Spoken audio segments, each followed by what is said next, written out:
So 2019 was one hell of a year, from having my first $100,000 a month profit with my agency to really taking what was a course business in 2018 and making it a proper education company in 2019. And I'm referring to GrowYourAgency.com, to building and financing multiple schools in Nepal. There's hundreds and hundreds of students who get to wake up and go learn at the world-class facilities that I financed this year because of you guys, the incredible community. Everyone that purchases a program from GrowYourAgency.com, to even launching a clothing line. You know, it's been a crazy, crazy year. But now, as we kind of wrap up the year, we're in Q4, I've been thinking a long time about my goals in 2020. I'm not gonna lie, there is not one goal that I set for myself in 2019 which I accomplished, or that I can at least wholeheartedly say that I accomplished. And I'm actually gonna touch on that a little bit later about some of the mistakes I made in 2019 when it came to goal setting. But for now, it's time to look forward to 2020, and it's time for me to reveal my 2020 goals to you. And just before we do that, I want you to go ahead and pause this video.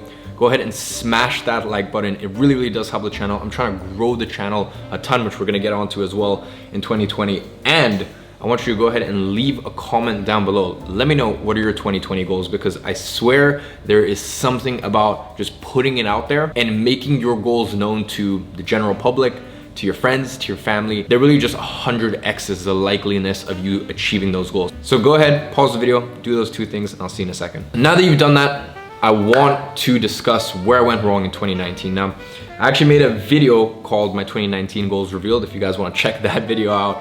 I shot that actually last year. I'm in Bali at the moment. I was in Bali last year around the same time when I made that video. And my 3 goals for 2019 were this. Number 1, 4 million pounds profit between the agency and education company. Number 2, an average of 1.5 hours of screen time, so mobile screen time, whether that be checking Slack, email, watching a YouTube video, Instagram, whatever that may be. And number 3 was 15 minutes on average a day of meditation. And obviously some days I'll be doing 0, some days I'll be doing 30 minutes, but an average of 15 minutes throughout the 365 days. So let me break down the issue or the mistake I made with that first goal, which is 4 million pounds profit. Now, in 2018, I had my first ever year making $1 million, and that's another thing.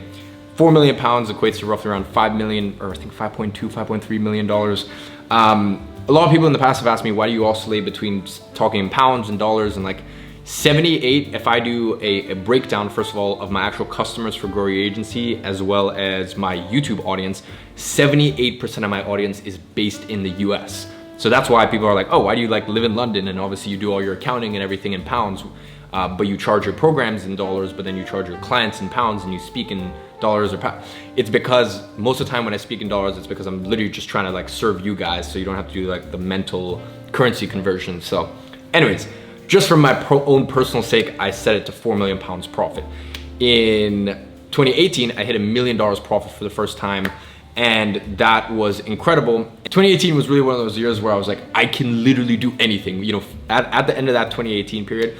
So I was like, okay, I did $1 million in 2018, so I'm gonna do $5 million profit in 2019. And that's just not realistic. It happens, but it's just, it was a rate of growth that was unrealistic, especially because I had so many expenses.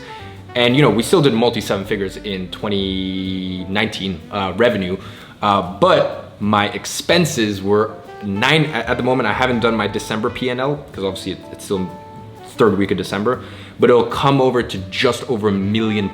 So I think that's 1.3, $1.4 million in expenses.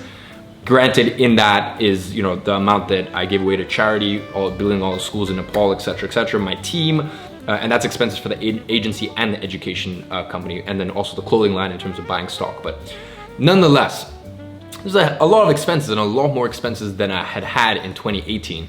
So yeah, that was my mistake in terms of my first goal for 2019, which was I had unrealistic expectations of how I could scale. I think I could have easily done 4 million pounds in revenue, and as I said, I very easily could have done 4 million pounds in revenue, although I didn't quite hit it. I was getting up there. The main issue was the expenses, as I said. So that was mistake number 1. Now, mistake number 2 and goal number 2 was an 1.5 hour screen time. So you can use on Apple and on iPhones, you can check your screen time at the end of the day, but the issue is a lot of time I might be out for dinner, or maybe that day I might just like, it might be a Friday or Saturday night. I might be out with friends. I'm not gonna clock in my screen time every day.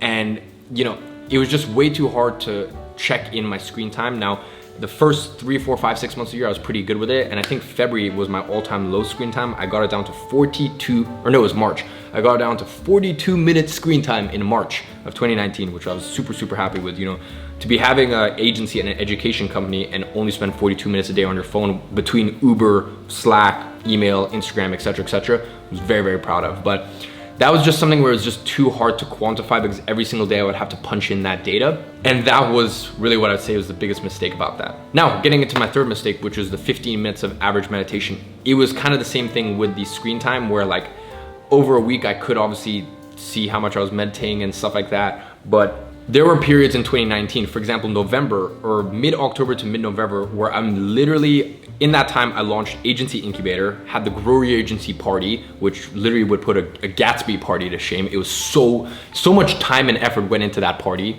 literally just for celebration for some of me and my students. As I said, you know, Agency Incubator, the amount of, most of you guys saw the marketing campaign for that offline and online. It was the amount of preparation that went into that, and then also dealing with the flywheel effect that happened where people like didn't even know why they were spreading the campaign. They just kind of jumped on board. Dealing with that, dealing with a huge product launch for Agency Incubator and the whiplash effect that that had on customer support, etc., etc.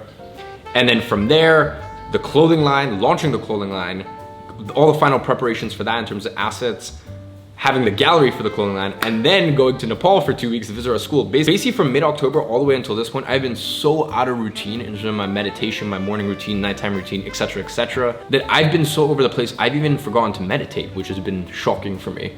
But my point is, there have been days like, for example, in Nepal, where I'm just so tired for 10 days in a row, and I can't even remember whether I meditated or I didn't meditate 7 days prior. That is the issue. I didn't have that data readily available to me. And obviously if I was more diligent, which I was the first 9 months of the year, I was punching in that data every single day. So I did manage to accumulate that. But nonetheless, I think that is the main pitfall with goal number 3 for 2019. So the next portion of this video, I really just want to talk about some of the philosophies around goal setting. There are people out there that will literally set 20 different goals for themselves in a year. And I'm just not a fan of that at all. I like to have 3 goals per year. I feel as though if you have more than 3 goals per year, it's not gonna get ingrained into your mind. And for those of you guys who have Agency Incubator, who do the SBA worksheet every single morning, as I still do to this day, I like to have just 3 goals top of mind. For me to have 5, 10, 15, 20 goals, it just, I think people are being unrealistic when they set goals like that. Instead, I just want 3, and that is going to be burned in, ingrained into my mind. So the way that I set goals is I have 3 goals per year. And what I did in 2019 was I actually used an app called Strides, and every single day I would punch in my progression to that goal. And what I love about Strides is that it actually gives you a curve. You can see how your goal has improved over the year, and you can also see where you're estimated to go. So based on your current data and your current rate of growth, it'll give you an estimation. And I found that really motivating in 2018 when I diligently used it, because like, for example, I could check my company's profit. I would punch that in on a monthly basis, not a daily basis, because obviously, you know, end of month I do my P&L, you know, remove expenses, etc., but it gives me an estimation based on my current rate of growth. So I was like, oh, I'd be like, oh damn, I'm not hitting this goal, or I am hitting this goal. And same thing with kind of the other goals I had set for 2018. So I used Strides. That said, in 2019, after 2-3 months of the year, I fell off. And I think that is one of the reasons that I actually didn't hit my goals for 2019, is the fact that I wasn't as diligent with tracking and just making sure that I was up to date with my progress. So in 2020, I'm going to resume this habit. I'm gonna be checking in daily on Strides and punching in updates for the goals that I can do on a daily basis. So that brings us into what you guys have all been waiting for. It is time to reveal my 2020 goals to you. So goal number 1 is 2 million pounds profit. I believe that's around $2.5 million profit. Now, for me, that is a very, I wouldn't say moderate, I'd say it's a very reasonable goal. I'm really not trying to stretch and go for 5, 6, 7 million pound profit.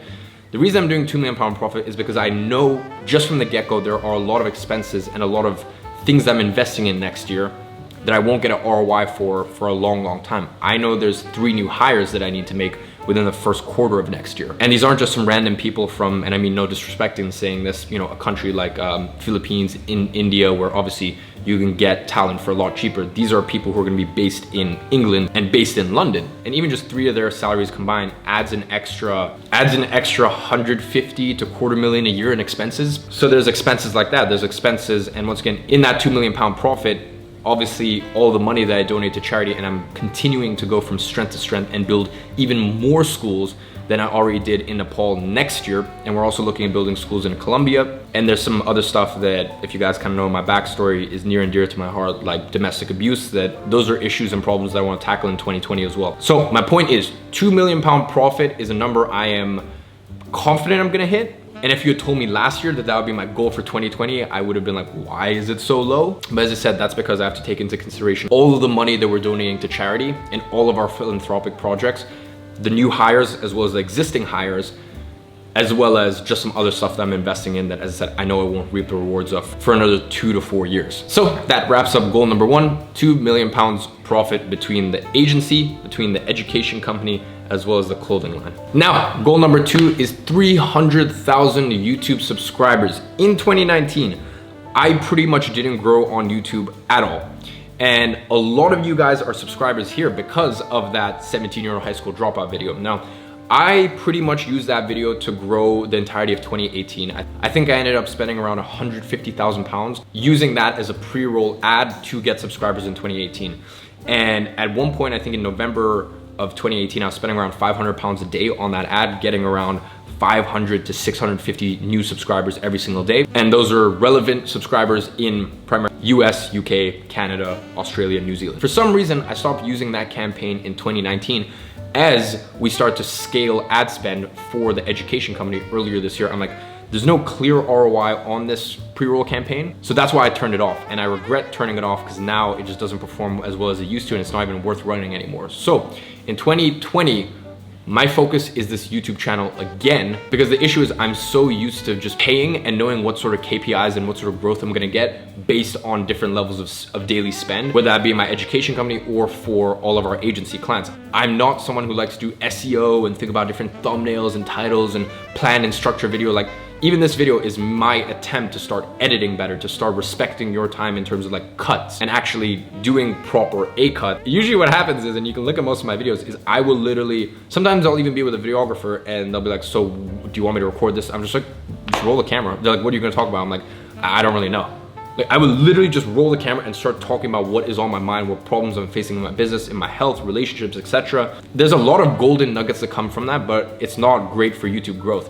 It's great for my, my OG people, the people who just love to kind of just hear me spit fire different content, but it's not good for attracting new audience. As I said, I'm really not good at the whole SEO, making videos that rank, etc., etc. So in 2020, I'm gonna be leveraging pre-roll ads once again, marrying that with really good SEO and making sure that I'm on top of the YouTube algorithm. And the outcome of that, hopefully, is 300,000 YouTube subscribers by the end of the year. So goal number 3 is 1 book a week. Now, and you guys know me, you guys know that in 2014, 15, 16, and 17, I read 1 book a week religiously.